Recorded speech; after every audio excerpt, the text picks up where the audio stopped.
20年前，一部爱情韩剧风靡整个亚洲，它打破了女生在男生心中应该温柔的固有印象，让人们对野蛮有了重新的定义。满大街的女孩都开始纷纷效仿全智贤，撩头发打男友，开启野蛮模式。地铁上，小孩用妈妈的口红画了一条线，这让一旁的情侣无聊的打起了赌。经过的人如果左脚先过线，女孩赢；右脚先过线，男孩赢。而他们的赌注就是弹对方的脑门。随着一名乘客右脚踩过红线，千牛已经按耐不住内心的喜悦。明熙虽然一脸撒娇，却也没能逃过惩罚。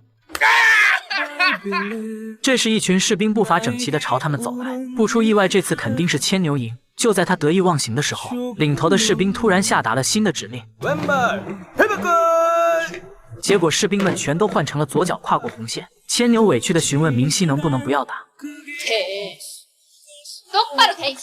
伴随着响亮的巴掌声，千牛的惨叫响彻整个车厢，周围的乘客被这一幕惊掉了下巴。25岁的千牛是个大龄青年，妈妈为他的终身大事操碎了心。这天，妈妈打电话让他去看望姑妈。姑妈的儿子1年前意外去世，因为千牛跟表哥长得很像，所以姑妈特别喜欢千牛，还张罗着要给他介绍对象。然而就在千牛等地铁的时候，发现一个女孩在站台边摇摇欲坠。面对疾驰而来的地铁，他也不为所动。危急时刻，千牛冲上去一把将她拉了回来。虽然明熙是千牛喜欢的类型，可现在醉醺醺的他却令千牛有些反感。上车后，明熙看到身边有个大叔没有座位，于是便让一旁的年轻人让座。见对方无动于衷，一巴掌就拍了下去。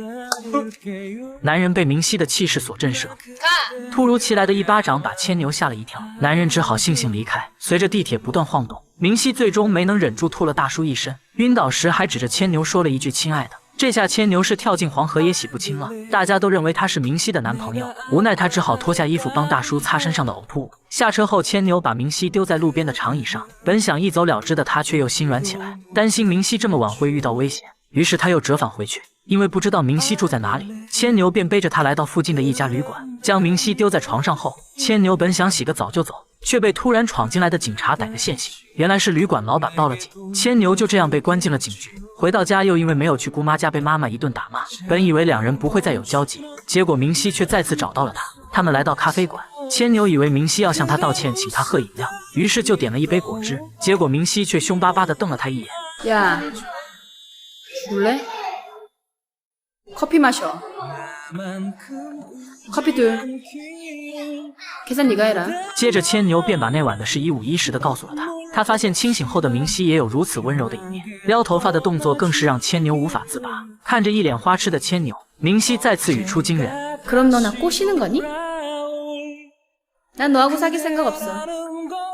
너하고 난 그 어떤 운명적인 느낌이 없잖아? 接着明熙带他来到一家烤肉店，说是让千牛点菜。可当千牛点了一份泡菜汤后，明熙却一把夺过菜单。 골뱅이 먹어. 그럴 거면 지가 시키지. 야, 흥얼거릴래? 골뱅이 주세요. 千牛也再次见识到了明熙的野蛮。当听到隔壁桌的猥琐大叔想要哄骗小姑娘时，明熙瞬间正义感爆棚，把他们大骂一顿，让小姑娘赶紧回家。接着明熙气哄哄地坐下，3杯清酒下肚，明熙竟伤心地哭了起来。千牛见状急忙递上自己的手帕，可明熙接过手帕却直接擦起了鼻涕。她哭着告诉千牛自己昨天刚和男朋友分手，说完就一头栽在桌子上睡了过去。没办法，千牛只好再次带她来到那家小旅馆，老板还熟络地和她打起招呼。千牛把明熙放在床上，贴心地喂她喝了水。看着眼前熟睡女孩美丽的脸庞，千牛在心中默默做了一个决定，他要治愈明熙失恋的创伤。接下来的日子，明熙一有时间就会去找千牛，而千牛对明熙也是有求必应。同学们都以为两人是恋人的关系，明熙还让老师给千牛放假且不记旷课。千牛好奇地问他跟教授说了什么。 저기 나 수술하러 가는데 네가 아빠라 그랬어. 왜? 안돼. 他们一起来到游乐场，体验着各种刺激的游乐项目。明熙的梦想是成为一名编剧，他把自己写的剧本拿给千牛看，两人一起脑补剧中的画面，上演着假如爱有天意的桥段。明熙带千牛一起去打壁球，可每次球都不偏不倚地打在千牛脸上。他们一起去练习剑道，千牛总是接不过明熙3招，明熙会像热恋中的小女生一样害羞地挽起千牛的胳膊。他们走累了就坐在长椅上休息。明熙抱怨高跟鞋太磨脚，于是又突发奇想让千牛和他换鞋穿。尽管千牛表现得很不情愿，但最终还是没能抵挡明熙的软磨硬泡。他们在周围诧异的目光中嬉戏打闹。这天，千牛和好友在一起吃饭，大家打赌谁要是敢去和陌生女孩搭讪，其他人就帮他洗1个月的衣服。千牛自告奋勇地追了上去， 아이, 저하고 좀 시간 좀 있으면. 可当对方转过头，竟然是明熙。 아가씨? 没想到缘分竟如此奇妙。牵牛见状，急忙撒腿就跑。面对明熙打来的电话，他扮演起了话务员的角色。 You called the wrong number. What the dial is not in service. Please call again. 牵牛还会趁喝醉了给明熙打去电话， 분 안에 데리러 와. 结果自己却在地铁上睡着了，身上的钱包和手机也被小偷偷走。等他醒来，发现自己被关进了警局。明熙面带微笑的来接他出去， 잘 잤어? 迎接他的自然少不了一顿甜蜜暴击。 너 또 한 번 이러면 죽어. 어? 아가씨 시간 좀 있으면 영화 아가씨 알아들어 너? 똑바로 해! 虽然遭到明熙一顿毒打，可喝着泡菜汤的牵牛还是满脸的开心。他们就这样痛并快乐的相处着。虽然这些天明熙脸上总是洋溢着笑容，但内心却始终忘不了失恋的情伤。他带牵牛来到河边，告诉他自己还是忘不了男朋友。就在牵牛想要上前安慰时，刚刚还失落的明熙突然来了兴致。他好奇地问牵牛河水深不深。 전우야, 너 한번 들어가 봐. 나 여기 얼마나 깊은지 보고 싶어. 没等牵牛反应过来，他就被明熙一把推了下去。看着牵牛逐渐失去意识，明熙这才跳下去把他救了上来。晚上天空突然下起了大雨，牵牛和明熙躲在一棵大树下避雨，空气中弥漫着他们对彼此的好感，爱情的种子悄悄在他们心中开始萌芽。分别后，牵牛发现明熙的包忘了拿，于是他便来到明熙的家中。父母明显对女儿这个男朋友不是很满意，父亲更是直言让他们以后不要见面。回去的路上，牵牛听到了明熙和母亲的争吵，母亲让女儿和牵牛分手，说他傻乎乎的不会有什么前途。可明熙却说牵牛是很好的人，他明白自己想要过怎样的生活。一气之下，明熙冒雨冲出了家门。此后两人很久都没再联系。突然这天，明熙给牵牛打来电话，原来是到了他们相识100天的日子。明熙让牵牛去学校给自己送一朵玫瑰花，内向的牵牛觉得很难为情，但不去又招架不住明熙的拳头，于是他乔装打扮成了外卖员，把玫瑰花藏在箱子里，偷偷溜进了女子大学的课堂。没想到刚进去就吸引了所有女生的目光，这让牵牛尴尬的不知所措起来。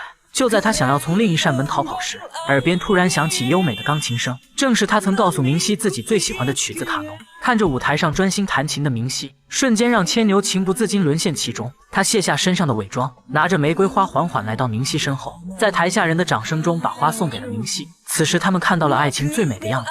接着明熙让牵牛和自己一起换上高中时的校服，两人大摇大摆地向老板出示身份证。他们在舞厅里纵情狂欢，不出意外，明熙又喝得不省人事。这次牵牛没有再带他去小旅馆，而是准备送他回家。回去的出租车上，明熙不自觉地趴进牵牛的怀里。也许他内心的伤痛已经被治愈，这也意味着他不再需要牵牛了。想到这里，牵牛心里顿时有了些许伤感。他多希望时间能在此刻多停留一会儿，让他抱抱这个自己深爱的女孩。当牵牛把明熙送到家中，父亲仍然没有改变对牵牛的看法，他反对女儿和这个穷小子在一起。此后，牵牛就开始有意无意地躲着明熙。他明白得不到父母祝福的婚姻是不会幸福的。就在牵牛准备投入到下一段恋情时，明熙突然打电话说有很重要的事找他。原来明熙正在跟一个男人相亲，对方彬彬有礼，事业有成，是明熙父母喜欢的类型。期间，明熙去了趟洗手间，可当他回来时，却发现牵牛已经提前离开。他告诉了男人和明熙相处的10个原则。첫 번째, 여자다운 거 요구하지 말아라.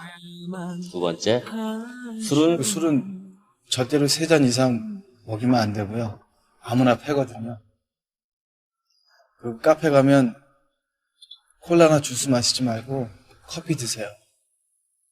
가끔 때리면 안 아파도 아픈 척하거나 听着牵牛留下的话，明熙莫名有些感动。曾经的回忆历历在目，他明白自己爱的其实是牵牛。可当他跑出去时，却早已不见牵牛的身影。明熙来到附近的广播站，在工作人员的帮助下，牵牛很快也来到这里。这一刻，牵牛不再抑制对明熙的思念，他把明熙紧紧抱在怀里。明熙责怪他为什么突然消失。 바보야, 피했어야지. 就在两人的关系准备更进一步时，牵牛却意外地按响了门铃。 예, 저예요, 아빠. 他们依依不舍地告别。这天，明熙约牵牛一起去爬山，他让牵牛站到对面的山顶，喊出了一直以来想说的话。 전우야! 미안해. 나 정말 나 다르다고 생각했는데 나도 어쩔 수 없는 여잔가 봐.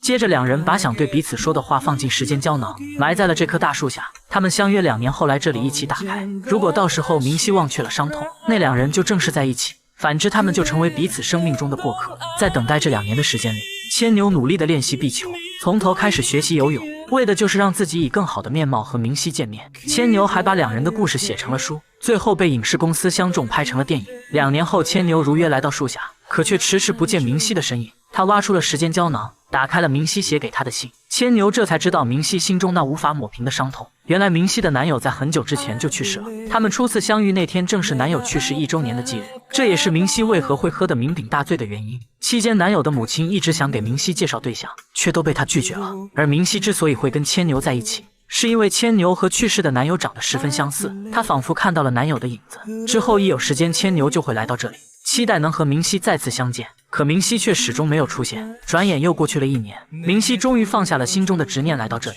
他在树下遇见了一位老人，明熙跟他讲述了自己和千牛的约定。老人告诉他，去年这里的树被闪电击中，劈成了2半。有个年轻人得知后十分难过，于是就在这里又栽下一棵一模一样的。年轻人说，如果这棵树不见了，会有人很伤心的。明熙再也抑制不住内心的思念，他拿起电话拨通了千牛的号码，可手机里却传来您拨打的号码有误或不在服务区。此时的明熙早已哭得泪流满面，他把一个深爱自己的人弄丢了。明熙会故意站在地铁的台阶上，期待那个熟悉的身影出现，把他拉回来。这天，男友母亲約明熙见面，他想把自己的侄子介绍给明熙，希望能帮他走出内心的阴霾。